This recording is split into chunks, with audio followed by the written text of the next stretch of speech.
Hello friends, வணக்கம் and welcome to my favourite recipes Tamil. இன்னைக்கு ஒரு சூப்பரான ஸ்நாக்ஸ் ரெசிபி பார்க்கலாம்.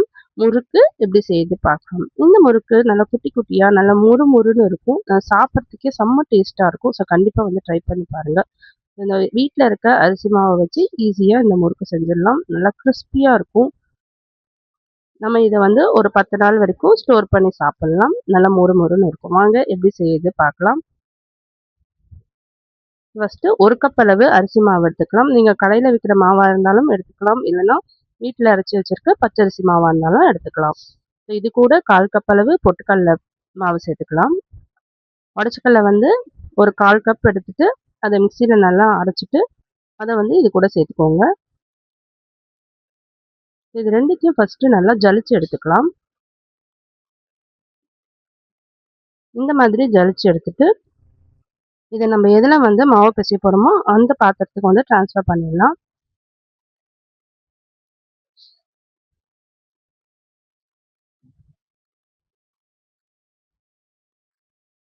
ஸோ இப்ப இந்த மாவு கூட நம்ம சேர்க்க வேண்டியதெல்லாம் சேர்த்துடலாம்.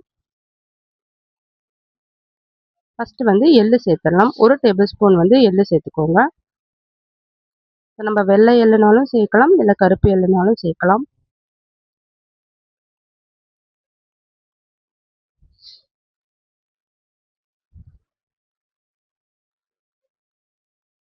இது கூடவே 1 டேபிள் ஸ்பூன் வந்து தனி மிளகாத்தூள் சேர்த்துக்கோங்க. நீங்க காஷ்மீரி மிளகாத்தூள் இருந்தா அது கூட சேர்த்துக்கலாம். நல்ல கலர் கொடுக்கும்.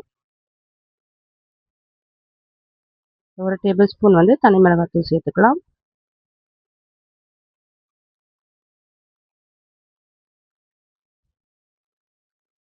இப்போ இது கூட இதுக்கு தேவையான உப்பு சேர்த்துக்கோங்க. 1 டேபிள் ஸ்பூன் அளவுக்கு பட்டர் சேர்த்துக்கோங்க. வெண்ணெய் வந்து 1 டேபிள் ஸ்பூன் சேர்த்துக்கோங்க. இது எல்லாத்தையும் சேர்த்துட்டு, இதை நல்லா ஃபர்ஸ்ட்டு வந்து நம்ம மிக்ஸ் பண்ணிக்கலாம். நல்லா கை வச்சு நல்லா வந்து பிசைஞ்சுக்கோங்க. அந்த வெண்ணெய், உப்பு, மாவு எல்லாமே நல்லா வந்து சேர்ந்து வரணும். ஸோ எல்லாத்தையும் நல்லா வந்து பிசைஞ்சுக்கலாம். ஸோ இந்த அளவுக்கு நான் எல்லாத்தையும் வந்து கலந்து விட்டுட்டு, சுட தண்ணி வந்து போட்டு வச்சுக்கோங்க ஒரு கப்பில்.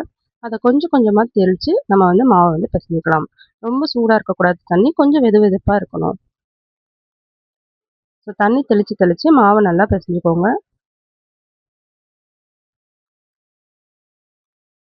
அதிகமாக தண்ணி ஊற்றிடக்கூடாது. ஸோ திட்டமாக வந்து தண்ணி ஊற்றணும். அதனால தான் நம்ம வந்து கொஞ்சம் கொஞ்சமாக தெளித்து தெளித்து நம்ம மாவு பிசைகிறோம்.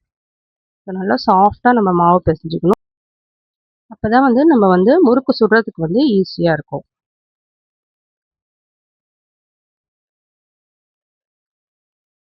ஸோ நல்லா வந்து மாவை வந்து பிசைஞ்சுக்கோங்க.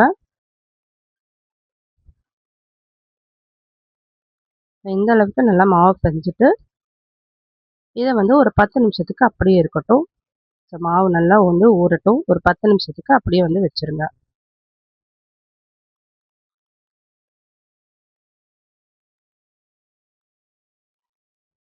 இப்போ வந்து நம்ம முறுக்கு வந்து சுட்டுடலாம். ஸோ இந்த மாதிரி ஸ்டார் அச்சு உள்ள முறுக்கு பிழையது வந்து எடுத்துக்கோங்க.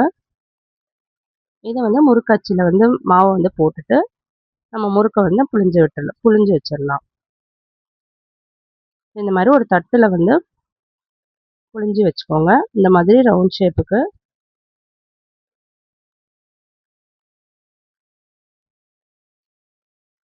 இந்த மாதிரி பிழிஞ்சிட்டு நீங்கள் கையால் எடுத்து வச்சிங்கன்னா, அழகாக வந்து முறுக்கை வந்து சுடுறதுக்கு வரும். இந்த மாதிரி செஞ்சு வச்சுட்டு, அதுக்கப்புறமா நம்ம முறுக்கை வந்து பொரிச்சு எடுத்துடலாம். மாவு வந்து ரொம்ப தண்ணியாக இருந்ததுன்னா இந்த மாதிரி எடுக்க வராது. ஸோ மாவு நல்லா கெட்டியாக வந்து பிசைஞ்சுக்கோங்க. இப்போ வந்து எண்ணெய் நல்லா சூடு படுத்திடலாம். எண்ணெய் ஊற்றிட்டு நல்லா முறுக்கு வந்து முழுகிற அளவுக்கு எண்ணெய் ஊற்றிக்கோங்க. எண்ணெய் நல்லா சூடாகணும். ஃபஸ்ட்டு வந்து கொஞ்சமாக மாவு போட்டு எடுத்துக்கோங்க. நல்லா எண்ணெய் கொஞ்சம் கொதிக்க ஆரம்பிச்ச பிறமா நம்ம செஞ்சு வச்சுருக்க முறுக்கு எல்லாத்தையும் போட்டுட்டு நல்லா கிறிஸ்பியாக 2 சைடும் வேகிற அளவுக்கு நம்ம வந்து பொரிச்சு எடுத்துக்கலாம். நல்லா கலர் வந்து சேஞ்ச் ஆகிருக்கணும். பாருங்கள் சூப்பராக வந்து அந்த எண்ணெயோட அந்த சலசலப்பெல்லாம் நின்னப்புறமா நம்ம வந்து முறுக்கெல்லாம் எடுத்துடலாம். ஸோ சூப்பரான முறுக்கு வந்து ரெடி ஆகிடுச்சு பாருங்கள்.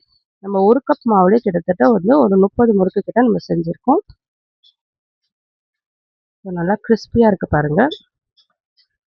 ஸோ நீங்களும் வந்து இந்த முறுக்கு வந்து செஞ்சு பாருங்கள். செஞ்சு பார்த்துட்டு எப்படி இருந்ததுன்னு கமெண்ட் பண்ணுங்கள். இந்த வீடியோ பிடிச்சிருந்ததுன்னா மை ஃபேவரட் ரெசிபீஸ் தமிழை சப்ஸ்கிரைப் பண்ணிக்கோங்க, லைக் பண்ணுங்கள், ஷேர் பண்ணுங்கள். தேங்க்யூ ஃபார் வாட்சிங்.